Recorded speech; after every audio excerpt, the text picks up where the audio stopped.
पुष्कर ने अपने जादुई भाले की मदद से उस स्नो मॉन्स्टर को गुफा की दीवार में गाड़ दिया था, लेकिन वो स्नो मॉन्स्टर अभी मरा नहीं था। पर वो अपने आप को भाले से छुड़ाने के लिए अपने शरीर को जोर से हिला रहा था और गुस्से भरी आवाज निकाल रहा था। उस मॉन्स्टर की गुस्से वाली आवाजों की वजह से प्रियंका अभी भी डर के मारे कांप रही थी। ये देखकर पुष्कर को दिल ही दिल में बहुत गुस्सा आने लगा। पुष्कर ने प्रियंका से अपना एक हाथ छुड़ाया और बिना देखे ही पानी के ऊपर अपना हाथ जोर से मारा। अचानक ही पानी की बूंदें हवा में उस मॉन्स्टर की तरफ जाने लगी और तुरंत ही बर्फ की नुकीली गोलियों में तब्दील हो गई और सीधे जाकर उस मॉन्स्टर की छाती में धंस गई, जिसकी वजह से उस मॉन्स्टर का सीख कबाब बन गया। अचानक ही एक पल के अंदर ही वो मॉन्स्टर बिल्कुल चुप हो गया। ऐसा लगा मानो पुष्कर ने तो जैसे कोई छोटा मोटा मच्छर मारा हो। पुष्कर ने इस पर कोई रिएक्शन नहीं दिया और दोबारा प्रियंका को गले से लगा लिया। पुष्कर ने खुद से कहा, प्रियंका, न जाने कितने साल मैंने तुम्हारा इंतजार किया और आज आखिर मैंने तुम्हें पा लिया है। प्रियंका अभी भी रो रही थी, लेकिन उसे मॉन्स्टर की चीख नहीं सुनाई दी।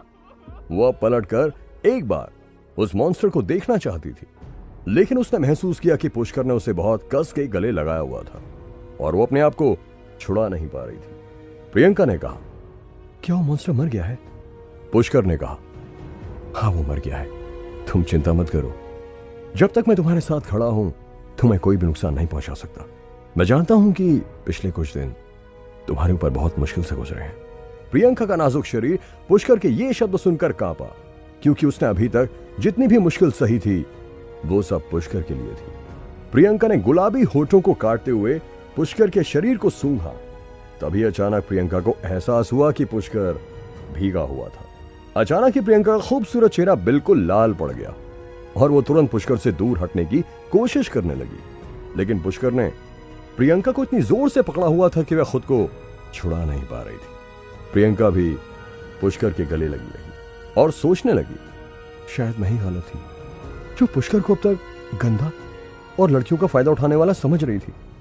ये तो वैसा बिल्कुल भी नहीं है जैसा मैं इसके बारे में सोच रही थी।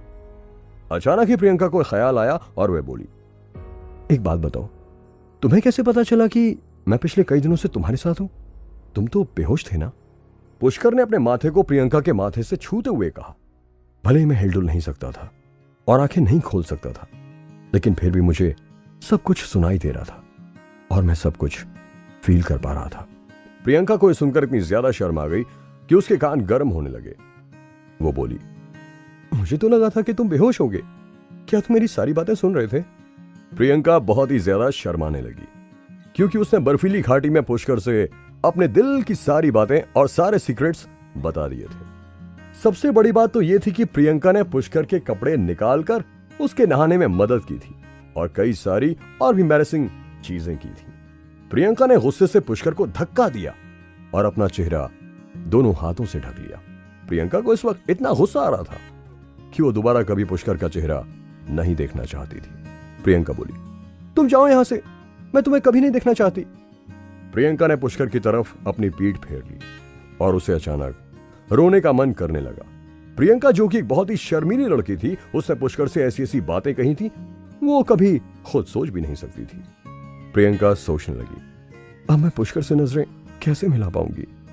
इस लड़के को तो बहुत खुशी हो रही होगी ना, इसने मेरे सारे राज जान लिए, पक्का ही मनी मन में मेरे ऊपर हंस रहा होगा। ठीक इसी वक्त पुष्कर ने प्रियंका को अपनी ओर घुमाया और उसके चेहरे पर से दोनों हाथ हटाए। प्रियंका घबरा गई और उसकी आंखें लाल हो गईं। प्रियंका को कोई आइडिया नहीं था कि पुष्कर क्या करने वाला था। प्रियंका का खूबसूरत चेहरा इस वक्त घबराहट के मारे जम चुका था। उसकी दिल की धड़कनें बहुत तेज तेज धड़कने लगी जब उसने पुष्कर की आंखों को अपनी आंखों से मिलते हुए महसूस किया। इससे पहले कि प्रियंका अपने दिमाग में कुछ सोच पाती, पुष्कर ने अचानक ही उसके कंधे पर हाथ रख दिया। उस टच के साथ ही प्रियंका का दिमाग बिल्कुल ब्लैंक हो गया। प्रियंका सोचने लगी, ओह माय गॉड, पुष्कर तो शायद मुझे किस करना चाहता है। अचानक ही प्रियंका का शरीर मानो जकड़ने लगा था और प्रियंका ने तुरंत अपने आप को पलटना चाहा। उसने खुद को पुष्कर से दूर धकेलने की कोशिश की, लेकिन पुष्कर बहुत ही पावरफुल था। पुष्कर प्रियंका को इतनी आसानी से कैसे छोड़ सकता था? पुष्कर ने दोनों हाथों को प्रियंका के कंधे पर रखा और उसे देखने लगा। प्रियंका पुष्कर की नजर से अपनी नजर हटा नहीं पाई।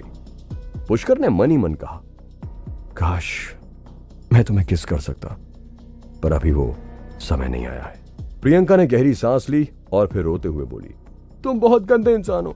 तुमने मुझे बताया क्यों नहीं कि तुम मुझे सुन सकते हो, और मैं न जाने क्या क्या बकवास करती रही। पुष्कर ने मुस्कुराते हुए कहा, नहीं, बिल्कुल नहीं, वो सब बकवास तो नहीं थी। तुमने आज तक जो जो सहा है वही तो बताया था ना। कितना लकी हूं मैं कि तुमने मुझे इस लायक समझा। आज एक वादा रहा प्रियंका, चाहे कभी भी कुछ भी क्यों ना हो, मैं तुम्हारा साथ कभी भी नहीं छोड़ूंगा।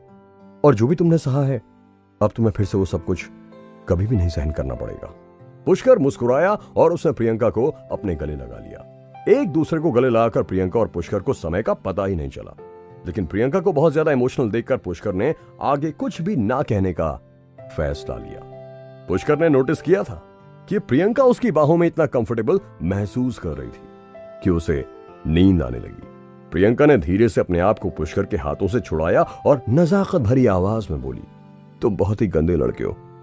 तुमने जरूर ये सब कुछ बहुत लंबे टाइम से प्लान किया हुआ होगा, और अब देखो मुझे गले भी लगा लिया। जाओ, मैं तुमसे बात नहीं करती। पुष्कर ने प्रियंका के बाल सहलाते हुए कहा, देखो, सब कुछ करना पर मुझसे कभी नाराज मत होना। मैं तो तुम्हें जिंदगी भर गले से लगाए रखना चाहता हूं। तभी पुष्कर को कुछ महसूस हुआ और उसने प्रियंका से कहा, इस वक्त पानी के नीचे कुछ हलचल हो रही है, मैं एक बार वहां नीचे जाकर देखना चाहता हूं। यह सुनते प्रियंका के एक्सप्रेशन अचानक बदल गए और उसने तुरंत हॉट स्प्रिंग के गहरे वाले हिस्से की तरफ देखना शुरू कर दिया। प्रियंका को डर था कि कहीं पानी के नीचे और भी कई सारे मॉन्स्टर्स ना छुपे हुए हों।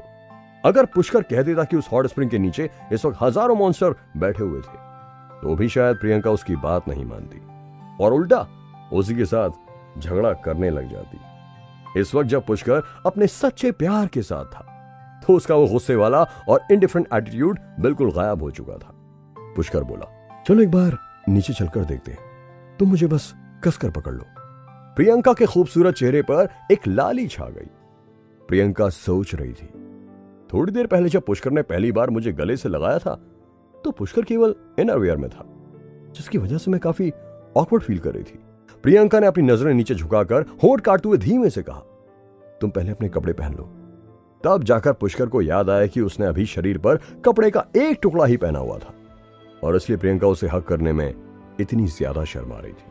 पुष्कर समझ चुका था कि इस तरह की हरकत प्रियंका शायद इतनी जल्दी एक्सेप्ट नहीं कर सकती थी, और वो इस चीज को पुश करेगा तो शायद उल्टा उसी का नुकसान हो जाएगा। पुष्कर तुरंत पानी से बाहर निकला और उसने जल्दी से अपने कपड़े पहने। पुष्कर को बिल्कुल भी डर नहीं था कि उसके कपड़े गीले हो जाएंगे, और वो पानी में कूद गया। पुष्कर ने प्रियंका को अपनी बाहों में लिया और बोला, ठीक है, मुझे कसकर पकड़ लो। अगर पुष्कर को पानी की गहराइयों में जाना था, तो प्रियंका को वो अकेले बाहर नहीं छोड़ सकता था। प्रियंका अभी भी केवल अपनी टाइट फिटिंग इनरवियर में ही थी, जिसकी वजह से उसका खूबसूरत फिगर साफ दिख रहा था। वैसे तो प्रियंका पुष्कर को बताना चाहती थी कि उसके कपड़ों को उस मॉन्स्टर ने निगल लिया था, और वो चाहती थी कि पुष्कर अपने कपड़े प्रियंका को पहनने के लिए दे, लेकिन पुष्कर को इस बात की रियलाइजेशन ही नहीं हुई थी। प्रियंका ये बोलने के लिए उतावली तो हो रही थी, लेकिन वो बहुत शर्मा भी रही थी। प्रियंका पुष्कर से उसकी कमीज उतारने के लिए कैसे कह सकती थी? प्रियंका अपने मन में ये सब बातें सोच ही रही थी कि तभी पुष्कर ने धीमे से मुस्कुराकर अपने शरीर के चारों तरफ रोशनी का एक सुरक्षा कवच बना लिया, और प्रियंका और खुद को उसके अंदर कवर कर लिया। उस रोशनी की बनी दीवार की वजह से प्रियंका की खूबसूरती इस वक्त चारों तरफ बर्फ की दीवारों में चमक रही थी। एक पल के लिए तो पुष्कर प्रियंका की खूबसूरती में ही खो गया था। पुष्कर सोचने लगा, उफ, ये लड़की मुझे इतनी खूबसूरत क्यों लगती है? क्या करूं, मैं कहीं मर ही ना जाऊं। पुष्कर ने तुरंत प्रियंका को गले से लगाया और सीधे हॉट स्प्रिंग के गहरे वाले छोर में डुबकी लगा दी। डुबकी लगाने से पहले पुष्कर ने अपने हाथ बढ़ाकर अपने हाथ को जादुई भाले की तरफ फैला दिया। जादुई भाला एक पल के अंदर ही तेजी से उड़ता हुआ आया और पुष्कर की हथेली के अंदर समा गया। पुष्कर जब उस हॉट स्प्रिंग में लगभग 100 मीटर अंदर गहराई तक उतर गया, तो उसने देखा कि चारों तरफ एक बहुत ही मटमैला रंग था, जिसकी वजह से साफ साफ कुछ भी नहीं दिख रहा था। पुष्कर इधर उधर देखने लगा। वो जब ऊपर हॉट स्प्रिंग के पास खड़ा हुआ था, तब उसे पानी के नीचे बहुत अजीब सी मूवमेंट फील हुई थी, जो उसे बहुत डेंजरस भी लगी थी। नहीं तो वह प्रियंका को अपने सीने से चिपकाकर इस तरह पानी के नीचे नहीं लाता। जब से पुष्कर पानी के अंदर घुसा था, तब से प्रियंका चुपचाप पुष्कर की बाहों में किसी छोटे बिल्ली के बच्चे की तरह लिपटी हुई थी। प्रियंका अपनी बड़ी बड़ी आंखों से केवल पुष्कर के खूबसूरत चेहरे को देख ही रही थी और उसे बाहर क्या हो रहा था क्या नहीं, इस बात से कोई फर्क नहीं पड़ रहा था। पुष्कर ने प्रियंका को अपनी ओर ऐसे देखते हुए पूछा, क्या बात है? पुष्कर को लगा था कि शायद प्रियंका को कोई परेशानी हो रही होगी, पर प्रियंका शर्माने लगी, जैसे कि वह चोरी करते हुए पकड़ी गई हो। प्रियंका ने तुरंत अपना सिर नीचे झुका लिया और दोबारा पुष्कर की ओर नहीं देखा। प्रियंका का दिल जोरों से धड़क रहा था और उसकी आवाज कांप रही थी। वो बोली, नहीं कुछ नहीं, इट्स ओके।